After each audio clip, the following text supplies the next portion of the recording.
পারছো বাজিগুলো? হ্যাঁ মা। দেখি চাগিয়ে দেখা। স্কুল থেকে ফিরে তার জল খাওয়ারও টাইম নেই, তাকে নাকি তার বাজিগুলো রোদে দিতে হবে। এই বলা সেই করা, তো ছুটতে চলে এসেছে ছাদে। ছাদে এখন প্রচুর রোদ, কিন্তু তার সেগুলো কিছুই মনে হচ্ছে না।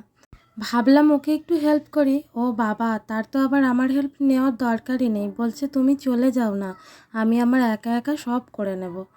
তাই জন্য আমি চলে এসেছিলাম।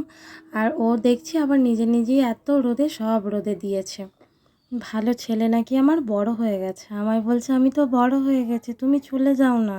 কাল রাতে ওর বাবা ওর জন্য ওই বাজিগুলো এনে দিয়েছে। ওর ওর তুলনায় অনেক বাজি এনেছে। ছোটোবেলায় এত বাজি আমরা পেতাম না, কিন্তু এখন ওরা না চাইতেই অনেক কিছু পেয়ে যাচ্ছে।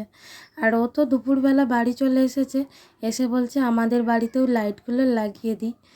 যেহেতু কালী পুজো খুব সামনেই চলে এসেছে, এই না দুর্গা পুজো যেতে যেতে দেখো কালী পুজোও চলে এলো। আর সন্ধ্যাবেলা দেখছি সব লাইটগুলো জ্বালিয়েছে, আর এত সুন্দর লাগছে।